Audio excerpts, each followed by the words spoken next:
Hello everybody, Tyrone the God 3 here, and welcome back to Dragon Ball Super Reviews. Today we'll be doing the review of episode 63. This episode is titled, Do Not Disgrace the Saiyan Cells. The curtain of Vegeta's fierce battle rises. This episode, oh boy, a lot of fun stuff that happened in this episode. My favorite part of this entire episode was the fight between Trunks, Zamasu, and Black, not the Goku, Vegeta, Zamasu, and Black. Although that's probably just to build up to the next episode.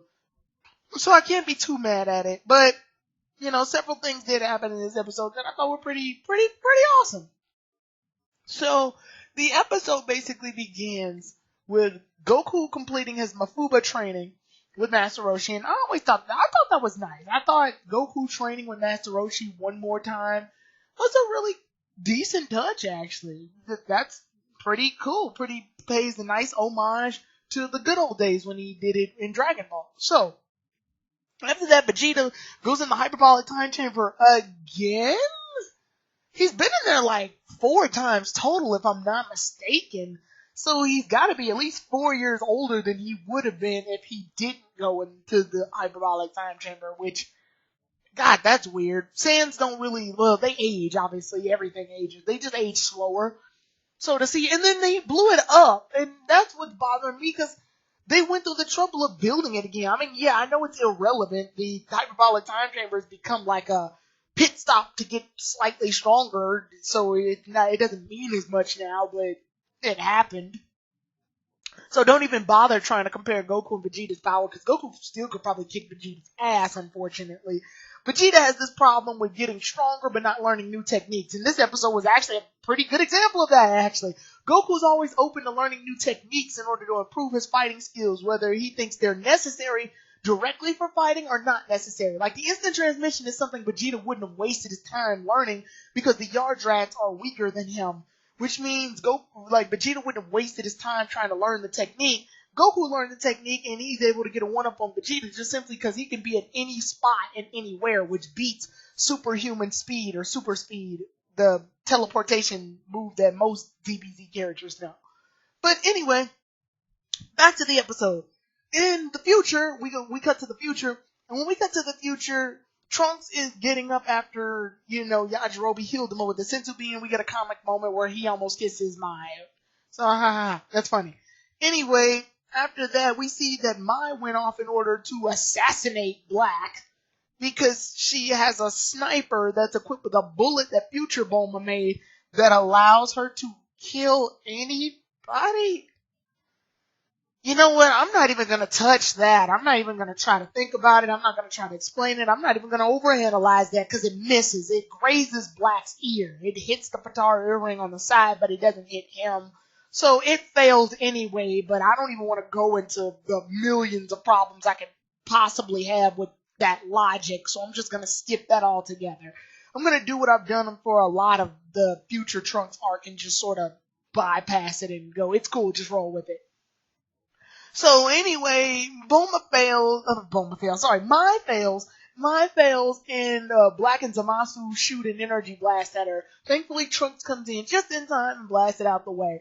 Then Trunks has an all-out battle with Black and Zamasu, and apparently he has the ability to transform into Super Saiyan Deus Ex Machina Blue at will now. So he transforms into that, and he goes into an all-out brawl with them. And I gotta say, this fight scene looks beautiful. I think the guy who did episode 57 is actually in charge of this fight scene, which would explain a lot, which is why it looks so beautiful.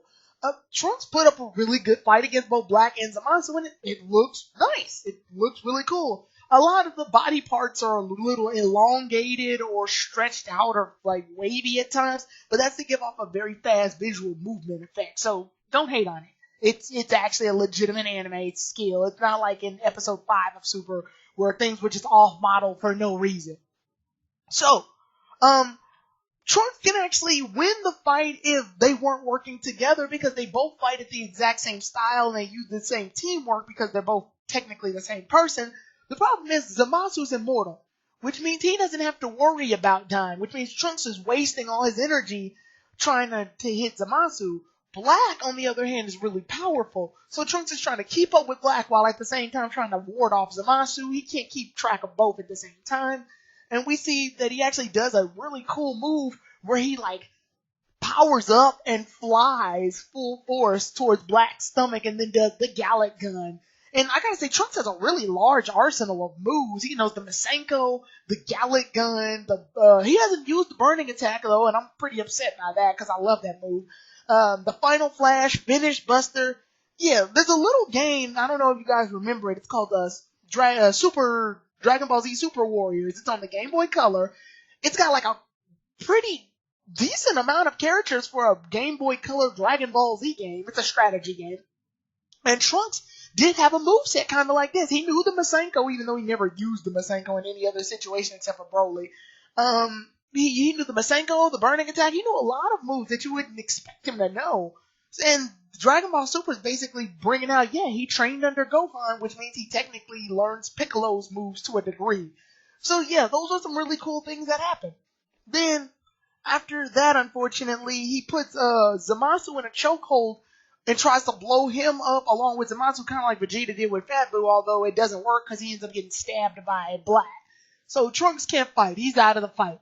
Goku, Bulma, and Vegeta appear on the scene, and when they appear on the scene, they're about to fight, but what ends up happening is that Gowasu and Supreme Kai show up, and when they show up, Gowasu's he's trying to receive explanations as to what's going on, and he's trying to put a stop to it as well by talking some sense into Zamasu, and that obviously isn't working. And this kind of weirded me the wrong way. When Zamasu and Black show up, they're supposed to be the serious part of this episode. That's supposed to be the serious fight.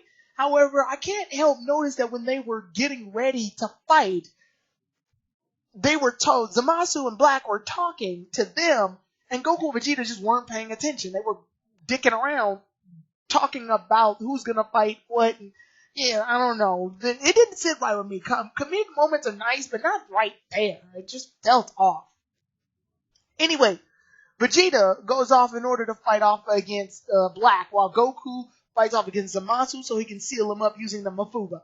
Alright, so Goku fights off against Zamasu and kicks the crap out of him, and then Vegeta goes full force on Black. He is giving Black like a run for his money this time. He is going full force. This is definitely payback for when Vegeta got his ass kicked by Black the first time, way back in episode 56.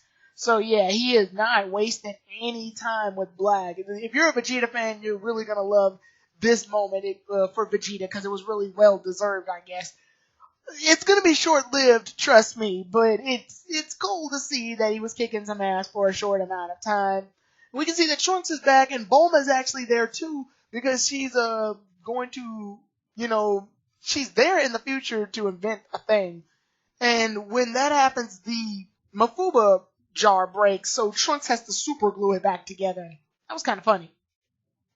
So anyway, around this time, Vegeta's like, you're disgracing the Saiyan cells by being... It's kind of like the same thing he said about Baby in Dragon Ball GT, if anyone remembers, where he's like, you're inside a Saiyan's body, you're defiling his body, you're tainting it, and all of that. And when Vegeta's like, you're not really Goku, you're an imitation Goku, but it still feels good to beat the crap out of you because you're Goku.